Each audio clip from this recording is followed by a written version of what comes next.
Assalamualaikum warahmatullahi wabarakatuh. Saya Kartika Maharani Putri dengan NIM 2011110281, Program Studi Pendidikan Agama Islam, Fakultas Tarbiyah dan Ilmu Keguruan semester 1, Institut Agama Islam Negeri Palangkaraya. Fikih Siasah. Fikih siasah merupakan tarkib ithafi atau kalimat majemuk yang terdiri dari dua kata, yakni fikih dan siasah. Secara etimologis, fikih merupakan bentuk masdar dan tasrifan dari kata fakiha yafqahu fikihan, yang berarti pemahaman yang mendalam atau akurat sehingga dapat memahami tujuan ucapan atau tindakan tertentu. Sedangkan secara terminologis, fikih lebih populer didefinisikan sebagai ilmu tentang hukum-hukum syara yang bersifat perbuatan yang dipahami dari dalil-dalil yang secara rinci. Adapun siasah yang berarti mengatur, mengendalikan, mengurus, atau membuat keputusan.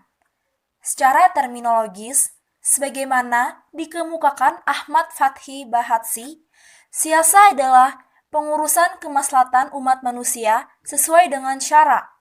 Definisi lain ialah Ibnu Qayyim dalam Ibnu Aqil menyatakan, siasah adalah segala perbuatan yang membawa manusia lebih dekat kepada kemaslahatan yang lebih jauh dari kemafsadatan. Sekalipun Rasulullah tidak menetapkannya dan bahkan Allah tidak menentukannya.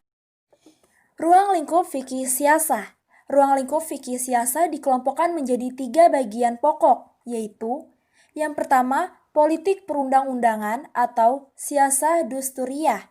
Bagian ini meliputi pengkajian tentang penetapan perundang-undang atau disebut tasriyah oleh lembaga legislatif, peradilan atau qadlaiyah oleh lembaga yudikatif dan administrasi pemerintahan disebut sebagai idariyah oleh birokrasi atau eksekutif. Yang kedua, politik luar negeri atau disebut sebagai siasah dauliyah. Bagian ini mencakup hubungan peradatan antara warga negara yang muslim dengan yang bukan muslim dan yang bukan warga negara. Di bagian ini pula masalah politik peperangan atau siasah harbiah yang mengatur etika peperangan, dasar-dasar diizinkan peperangan, tawanan perang, dan genjatan senjata. Dan yang ketiga adalah politik keuangan dan moneter atau disebut sebagai siasah maliyah yang antara lain membahas sumber-sumber keuangan negara, pos-pos pengeluaran dan belanja negara, perdagangan internasional, kepentingan atau hak-hak publik, pajak dan perbankan. Dasar hukum fikih siasah berkenaan dengan kehidupan bernegara. Al-Quran dalam batasan-batasan tertentu tidak memberikan pengertian. Al-Quran hanya memaktubkan kata nilai. Demikian juga As-Sunnah. Dikemukakan beberapa firman Allah dan sabda Nabi yang dianggap berkaitan dengan ikhwal fikih siasah, baik secara langsung maupun tidak langsung. Selain itu, dikutip dari beberapa pendapat ulama tentang fikih siasah. Yang pertama, kemestian menyelesaikan permasalahan yang bersifat ijtihadiyah dengan musyawarah, yang mana firman Allah dalam Syura Asyura ayat 38 yang artinya, dan bagi orang-orang yang menerima, mematuhi seruan Tuhannya, dan mendirikan sholat, sedang urusan mereka dengan musyawarah antara mereka, dan mereka menafkahkan sebagian dari rezeki yang kami berikan kepada mereka. Yang kedua, kemestian menunaikan amanat dan menetapkan hukum secara adil, di mana terdapat dalam firman Allah dalam surah An-Nisa ayat 58, yang artinya, sesungguhnya Allah menyuruh kamu menyampaikan amanat kepada yang berhak menerimanya, dan menyuruh kamu apabila menetapkan hukum di antara manusia, supaya kamu menetapkannya dengan adil. Sesungguhnya Allah memberi pengajaran yang sebaik-baiknya kepadamu. Sesungguhnya Allah adalah Maha mendengar lagi Maha melihat. Quran Surah An-Nisa ayat 58. Dan yang ketiga, kemestian menaati Allah dan Rasulullah dan ulil amar, pemegang kekuasaan. Terdapat pada firman Allah dalam Surah An-Nisa ayat 59, yang artinya, hai orang-orang yang beriman, taatilah Allah dan taatilah Rasulnya, dan ulil amri, di antara kamu. Kemudian, jika kamu berlain pendapat tentang sesuatu, maka kembalikanlah ia kepada Allah, Al-Quran dan Rasul-Nya. Jika kamu benar-benar beriman kepada Allah dan hari kemudian, yang demikian lebih utama bagimu dan lebih baik akibatnya. Al-Quran Surah An-Nisa ayat 59. Objek kajian fikih siasah. Objek kajian fikih siasah ini meliputi aspek pengaturan hubungan antara warga negara dengan warga negara, hubungan antara warga negara dengan lembaga negara, dan hubungan antara lembaga negara dengan lembaga negara. Baik hubungan yang bersifat internal suatu negara maupun hubungan yang bersifat eksternal antar negara dalam berbagai bidang kehidupan. Dari pemahaman seperti itu, tampak bahwa kajian siasah memusatkan perhatian pada aspek pengaturan. Penekanan demikian terlihat dari penjelasan Hasbi Asy-Syidik, yaitu objek kajian siasah adalah pekerjaan-pekerjaan mukalah dan urusan-urusan mereka dari jurus penadbirannya dengan mengingat persesuaian penadbirannya itu dengan jiwa syariat, yang kita tidak peroleh dalilnya yang khusus dan tidak berlawanan dengan suatu nas dari nas-nas yang merupakan syariah amah yang tetap. Hal yang sama ditemukan pada pendapat Abdul Wahab Khalaf, yaitu objek pembahasan ilmu siasah adalah pengaturan dan perundang-undang yang dituntut oleh hal ihwal kenegaraan dari segi persesuaiannya dengan pokok-pokok agama yang merupakan realisasi kemaslahatan manusia serta memenuhi kebutuhannya.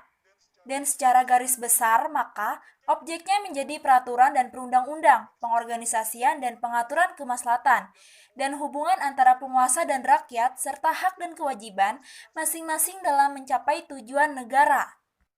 Adapun objek kajian fikih siasah yang berbeda-beda, yaitu pertama, peraturan dan perundang-undangan negara sebagai pedoman dan landasan ideal dalam mewujudkan kemaslahatan umat. Yang kedua, pengorganisasian dan pengaturan kemaslahatan. Dan yang ketiga, mengatur hubungan antara penguasa dan rakyat, serta hak dan kewajiban manusia masing-masing dalam usaha pencapaian tujuan negara. Kedudukan fikih siasah dalam hukum Islam. Menurut Dr. Wahab Al-Zuhaili, salah satu dari keistimewaan hukum Islam dibandingkan dengan hukum-hukum lainnya adalah bahwa hukum Islam ini selalu diperkaitkan atau dihubungkan dengan 3 perkara penting bagi manusia. Yang pertama, hubungan manusia dengan Tuhannya. Yang kedua, hubungan manusia dengan dirinya sendiri. Dan yang ketiga, hubungan manusia dengan masyarakat sosial. Ini dikarenakan hukum Islam diperuntukkan untuk dunia dan akhirat, agama dan negara. Ia juga berkaitan kepada seluruh manusia secara keseluruhan dan tidak ada kadaluarsa sampai hari kiamat. Maka dari itu, hukum-hukum produk Islam semuanya berkaitan dengan akidah, ibadah, akhlak, muamalah, agar dapat melaksanakan sesuatu yang wajib atau harus dilakukan, serta tidak melupakan kewajiban mendekatkan diri kepada Allah, juga untuk menghormati hak-hak insan untuk memiliki, merasa aman, bahagia, hidup berkelanjutan bagi seluruh jagat alam raya. Dengan demikian, bisa disimpulkan bahwa fikih siasah mempunyai kedudukan penting dan posisi yang strategis dalam masyarakat Islam. Dalam demikian, merumuskan dan menetapkan kebijakan-kebijakan politik praktis yang berguna bagi kemaslahatan masyarakat Muslim khususnya dan warga lain umumnya. Pemerintah jelas memerlukan fikih siasah. Tanpa kebijakan politik pemerintah, sangat boleh jadi umat Islam akan sulit mengembangkan potensi yang mereka miliki. Fikih siasah juga dapat menjamin umat Islam dari hal-hal yang bisa merugikan dirinya. Fikih siasah dapat diibaratkan sebagai akar sebuah pohon yang menumpang batang, ranting, dahan, dan daun, sehingga menghasilkan buah yang dapat dinikmati oleh umat Islam. Kesamaan konsep antara Piagam Madinah dengan Konstitusi Indonesia, diantaranya terletak pada adanya ikatan agama dengan negara. Nabi Muhammad SAW mendirikan negara Madinah, tidak melabelkan negara Islam, namun bersifat umum dan berdasarkan atas kesepakatan masyarakat atau kontrak sosial. Hubungan agama dan negara diletakkan sebagai relasi yang kuat dan resmi. Pluralisme keagamaan dilihat sebagai keniscayaan yang harus dilindungi oleh negara. Konstitusi Indonesia meletakkan agama sebagai sumber nilai dalam kehidupan berbangsa dan bernegara, meskipun negara tidak boleh mencampuri urusan internal umat beragama. Sedangkan Piagam Madinah berisi perjanjian yang bernilai strategis bagi Nabi Muhammad SAW untuk mengembangkan risalahnya dalam menata hubungan manusia Muslim dengan Tuhan dan hubungan sesama umat Islam di satu sisi serta hubungan umat Islam dengan non-Muslim di sisi lainnya. Sebab itu, kaum Yahudi dan penyembah berhala tetap dalam agama dan keyakinan mereka, dan mereka boleh tetap tinggal di tengah-tengah masyarakat Madinah. Sementara, dalam Konstitusi Indonesia juga menerapkan hal serupa dengan mesahkan bahwa negara Indonesia adalah negara kesatuan yang berideologi Pancasila dan Undang-Undang Dasar 1945 sebagai dasar struktur negara. Di mana sila pertama adalah ketuhanan yang Maha Esa. Undang-Undang Dasar 1945 menyatakan bahwa negara menjamin kemerdekaan tiap-tiap penduduk untuk memeluk agamanya masing-masing dan beribadah menurut agama dan kepercayaannya. Sedangkan periode transisi kepemimpinan Islam pasca wafatnya Nabi Muhammad SAW merupakan masa paling dinamis dalam sejarah kekuasaan dan politik Islam. Titik awal perubahan sistem pemerintahan Islam dimulai setelah tuntasnya kepemimpinan atau dikenal secara populer dengan nama kekhalifahan yang dipegang oleh 4 sosok yang disebut Al-Khulafa Ar-Rasyidin, yaitu Abu Bakar As-Siddiq, Umar bin Khattab, Utsman bin Affan, dan Ali bin Abi Thalib. Secara sederhana, dapat dikatakan bahwa sistem pemerintahannya tidak jauh berbeda dengan gaya kepemimpinan yang dilakukan oleh Nabi Muhammad SAW, yaitu demokrasi. Khalifah di zaman ini dikenal sebagai pemimpin yang tidak memiliki keistimewaan khusus karena kedaulatan tetap di tangan Tuhan. Mereka pun tetap berpegangan pada Al-Quran dan Sunnah Nabi Muhammad SAW. Kecuali dalam beberapa hal, seperti pada masa Abu Bakar dalam menentukan ukuran zakat atas jual beli binatang. Pada masa Umar, kebijaksanaan ekonomi tentang jual beli tanah di luar Arab. Pemberian 3 talak sekaligus dihitung menjadi 1 talak. Pembatalan nikah mut'ah, penerapan zakat atas jual beli kuda, dan penetapan kharat sesuai dengan aturan yang berlaku di daerah yang ditaklukkan. Untuk melaksanakan aturan-aturan tersebut, Khalifah bermusyawarah dengan para ahli hukum. Adapun hukum atau kebijakan yang diterapkan oleh Khalifah Abu Bakar selama memimpin, yaitu mengirim pasukan di bawah pimpinan Usamah ke Romawi, memberantas pembangkang zakat, kemudian perang Riddah dan mengumpul Al-Quran, perluasan wilayah ke Irak, Syria, Hirab, dan memerangi nabi palsu, serta kekuasaan bersifat sentralistik, legislatif, eksekutif, dan yudikatif, dan juga hukum dipegang langsung oleh khalifah. Kedua, Khalifah Umar juga meletakkan prinsip-prinsip demokratis dalam pemerintahannya dengan membangun jaringan pemerintahan sipil yang sempurna. Yang ketiga, Utsman bin Affan. Karya monumental Utsman lain yang dipersembahkan kepada umat Islam ialah penyusunan kitab suci Al-Quran. Penyusunan Al-Quran dimaksud untuk mengakhiri perbedaan-perbedaan serius dalam bacaan Al-Quran.